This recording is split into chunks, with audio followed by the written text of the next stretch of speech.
महाराज की। आज कथा के चतुर्थ दिवस में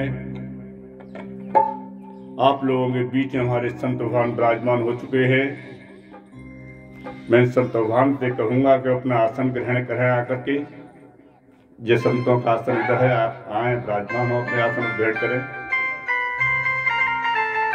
इसको उठा दीजिए, इसको अलग इधर ले लीजिए थोड़ा।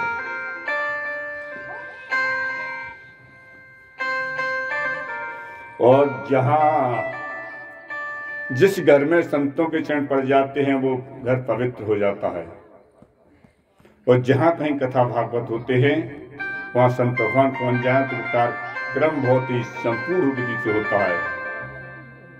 अब मैं संत भगवान के स्वागत के लिए थोड़ा सा अशोक कुमार जैन जी को और पंडित जी को बुलाऊंगा, आकर के माल्यार्पण करके उन्हें तलगा के माल्यार्पण करें।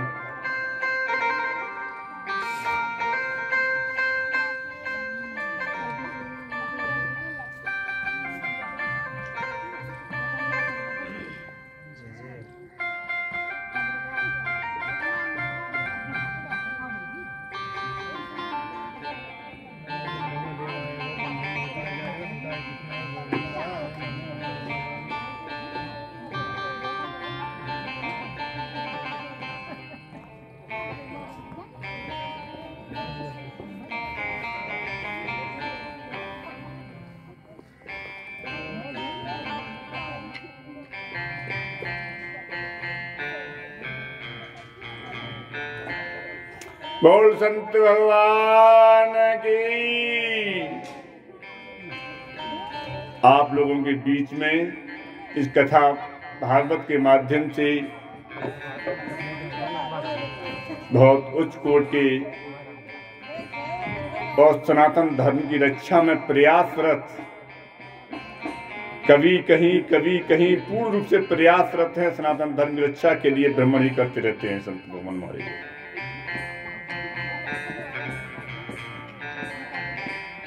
और विद्वान संतों में से हैं ये। आज आप लोगों के संतों के दर्शन करने से हमारे पाप मुक्त हो जाते हैं लोग।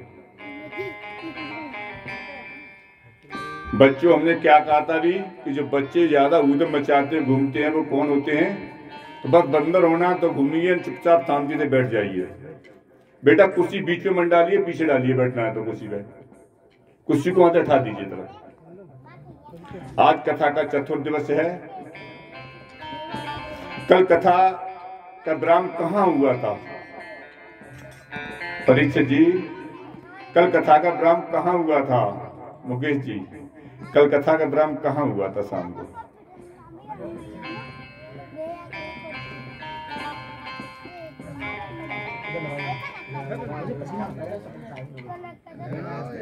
राजा परीक्षित को तक्षक नाग ने डसा और भस्म कर दिया था।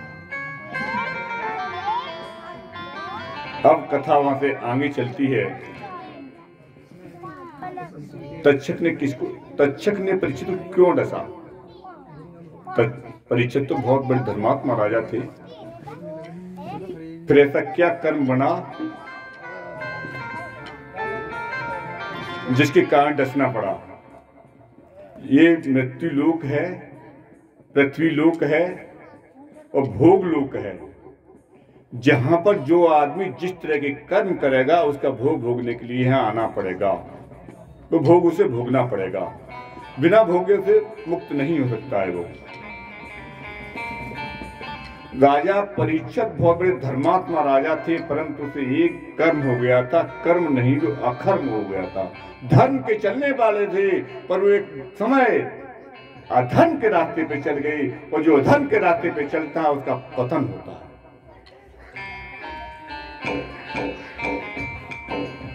यार राजा परीक्षित थोड़ी सी भूल नहीं करते। भूल कैसे हो गई उनसे? पराया धन हड़पा हुआ उनके घर पे आ गया था, उसको उन्होंने अपने प्रयोग में ले लिया। और जो इस तरह के धनों को प्रयोग में लेता है वो पतन के रास्ते पे ले जाता है वो। पर आज तो भाई के धन को हड़पने के लिए लगा हुआ है। देखता है कि दुकान पे बेचारा कोई सामान लेने के लिए दुकानदार पैसा भूल से ज्यादा दे देता है तो चुपचाप लेकर के भागता है रेल की तरह। ये नहीं मालूम है वो ज्यादा लेके जा रहा है, वो देने के लिए ही आना पड़ेगा उसे किसी न किसी रूप में। ये अधर्म है, धर्म नहीं है। धर्म एक बार को दब जाता है धर्म से, क्योंकि सोचता है कि मान जाए। जो दुष्ट व्यक्ति होते हैं उनसे भला आदमी छिप करके निकलता है एक बार के लिए, उधम मचारा मचाने दूसरे क्या मुंह लगना है इसके। जब ज्यादा अत हो जाती है तो फिर क्या होता है, फिर उसके क्रोध को वो झेल नहीं पाता है। धर्म की विजय हमेशा होती है, अधर्म की विजय कभी नहीं होती है। ये दुष्ट जितने गोल टोपी वाले हैं, कितना भी अधर्म करने पर धर्म को कभी नाश नहीं कर सकते, धर्म को बाला वाका नहीं कर पाएंगे। पर उन अधर्मियों का साथ देने वाले हमारे लोग ही जा रहे हैं, अपने भूलते चले जा रहे हैं कि हमें क्या करना चाहिए क्या नहीं करना चाहिए। आप कितने ही व्यक्ति यहाँ पर हैं जो तिलक लगाते हैं इसमें। सनातन धर्म का प्रतीक सबसे प्रथम तिलक है हमारा। हम तिलक को लगाना भूल गए, शायद चोटी तो किसी तरह तो होगी ही नहीं। ये हम अपने बाप को भूल करके दूसरे के बाप को बाप भूलने लग गए हैं, सिर्फ यही परिणाम है। अपने धर्म को छोड़ करके दूसरों के मतों को, उनके व्यवहारों को पढ़ने लग गए हैं। एक चीज और बता रहा हूं, कथा आ रही है, हम जैसा खाएंगे अन्न वैसा बनेगा हमारा मन। भोजन सात्विक होना चाहिए। यदि हम गलत अन्न ग्रहण करेंगे तो गलत हमारी बुद्धि बनेगी, यदि गलत संगत में बैठेंगे तो गलत हमारे विचार बन जाएंगे। और आज हम लोग गलत संगत में बैठने के कारण हमारा हो रहा है। इन दुष्टों ने हम लोगों को बुला बुला करके मीठी मीठी बातें दे करके वो मांसाहार खाना चालू कर दिया। और जहां हम मांसाहार खाएंगे तो हम मनुष्य को कहां मानेंगे, मनुष्य को खाएंगे तो। धर्म को छोड़ के चलते चले जा रहे हैं। एक व्यक्ति थे, संत थे, एक बहुत अच्छे संत थे। और इतने अच्छे संत थे वो अपने हाथ से ही भोजन बनाते थे। किसी दूसरे हाथ का भोजन नहीं करते थे वो, कहीं भी चले जाएं भोजन अपने हाथ से बनाते थे और लेके कुछ नहीं चलते थे। बहुत बड़े साधक थे। और अन्न भी मालूम कहां से लेते थे, कि चोर का नहीं, शूद्र का नहीं, सिर्फ सात्विकी कमाई का आया हुआ भोजन हो, ब्राह्मण के भोजन लेते थे। आज ब्राह्मण भी नाम के ब्राह्मण हैं, देखने को ज्यादातर मिल रहे हैं, पर कर्मों से ब्राह्मण नहीं, शूद्रों से बैठ रहे हैं। वो ब्राह्मण कहलाने के योग्य नहीं है। वो शुद्ध कर्मों से शुद्ध हो चुके हैं वो। तो एक गांव में पहुंच जाते हैं, जैसे आपका गांव था मीना की बाढ़, उसमें आ जाते हैं और गांव के बाहर खड़े हो जाते हैं, रुकते हैं रात को। तो लोग बाग पहुंचते हैं, बोले कि महाराज यहाँ आ तो गया है तू, यहाँ आ तो गया है तू, कुछ खाएगा पिएगा कि नहीं, कुछ लाएं? उन्होंने बोला कि क्या बोल रहा है? बोले मैं कुछ नहीं खाऊंगा। तो बोले कुछ तो खाएगा। फिर ये कौन गए? दुष्ट गए थे। फिर कुछ भले व्यक्ति गए, बोले कि महात्मा आ गया है, कुछ खा पिएगा कहने तो व्यवस्था बनाए। तो पहुंच जाते हैं, बोले कि महाराज कुछ भोजन पानी लाएं? तो बोले कि मैं भोजन किसी के घर का नहीं करता हूं, अपने हाथों से बनाता हूं मुझे। तो बोले हम अन्न पानी ले आएंगे। तो बोले हम अन्न जो ग्रहण करते हैं किसी ब्राह्मण का करते हैं, वो भी सात्विकी ब्राह्मण का करते हैं, जो धर्म के रास्ते पे चलने वाला हो, सत्य की कमाई का उसके अन्न आ रहा हो। तो बोले कि ऐसे तुम्हारे एक ही पंडित है बस, और कोई ना, और तो सब मांस साथ खाए वाले हैं। तो बोले ठीक है, उनको बुलाइए। बुलाए गए तो उनसे कहा कि आप अपने यहाँ से बर्तन वगैरह लेके आइए भोजन बनाने का जो आलू चावल आटा जो भी वो लेके आइए, पर ध्यान रखना कहीं गलत अन्न तो नहीं है आपके यहाँ। बोले क्या कि सीधा सीधा आ जाता है तो कोई चोर फोर का सीधा वैसा तो नहीं आ जाए, वो मत लाना, अपनी कमाई का अन्न लाना, मैं शुद्ध अन्न खाता हूँ सिर्फ। बोले महाराज मेरे यहाँ कहाँ से आए, मैं तो कर्मकांडी वेद पार्टी हूं। मैं तो ठीक है ले आइए। ब्राह्मण महाराज बर्तन ले गए और खाने का सामान पहुंचा दिया। बस एक चीज और है, यदि हम रोज अधर्म करते रहे तो हमारे ऊपर एक बार अधर्म का भोजन खा लें तो असर नहीं पड़ेगा, और एक बार धर्म का भी खा लेंगे तब भी हम पे असर कम पड़ेगा, साथ बुद्धि सुधरेगी हमारी। वहां पर बहुत बड़ा झटका लगेगा एकदम से खाते ही, पर डेली अधर्म करेगा उससे क्या पड़ेगा, कुछ नहीं पड़ेगा। वो व्यक्ति किसी के अपने हाथ से खाते थे, उन्होंने अपने भोजन अपने हाथ से बनाया और खाया, और खा के जैसे ही आराम किया और सुबह उठे तो बर्तन लेके भाग गए।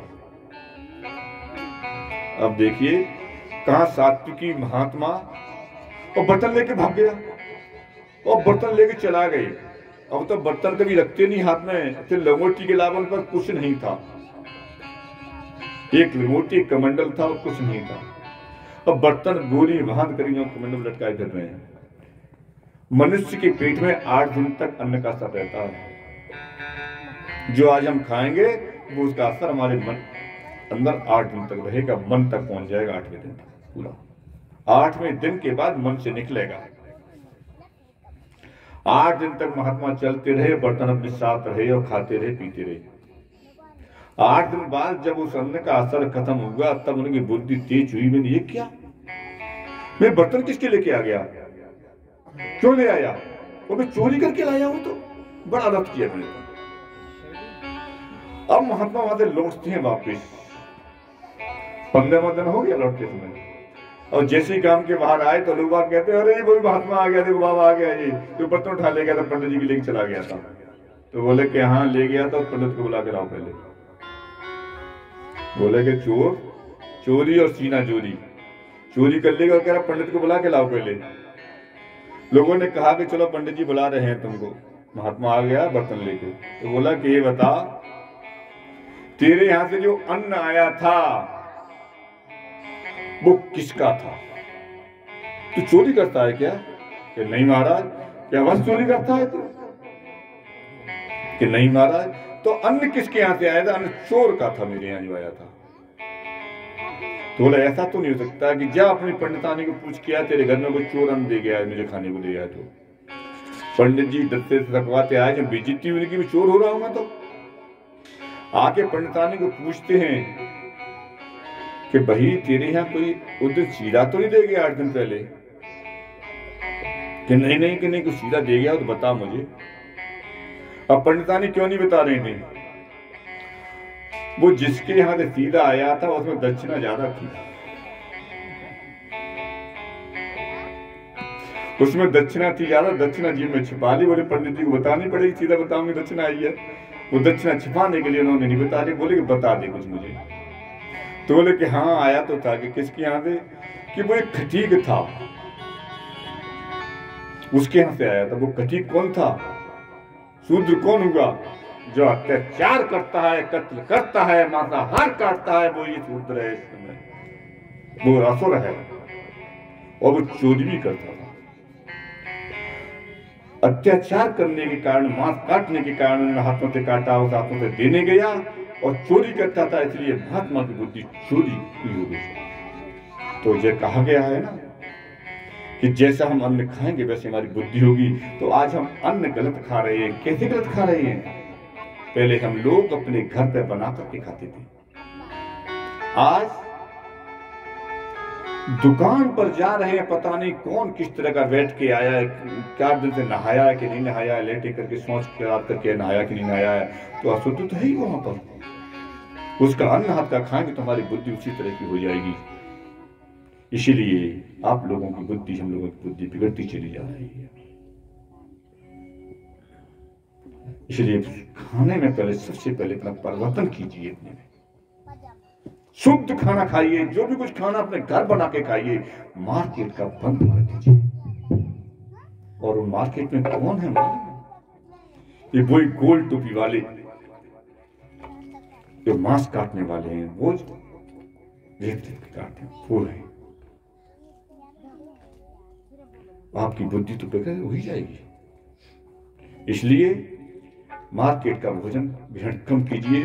और मेरा तो यही है कि आप जहां तक जाएं सनातनी की दुकान से ही सामान खरीदें, इन कट मूल्यों की दुकान से सामान भी मत खरीदिए। बहिष्कार कीजिए।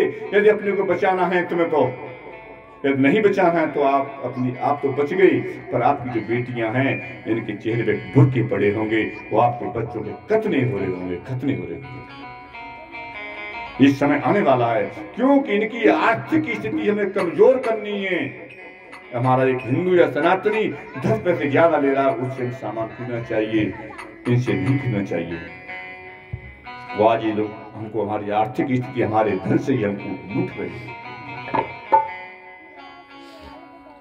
इसलिए आपको बचना चाहिए। तो राजा परीक्षित की बुद्धि भी वहां पर एक अन्न ग्रहण करने वाले का मुकुट धारण कर लिया सर पे, उसके कारण हुई थी।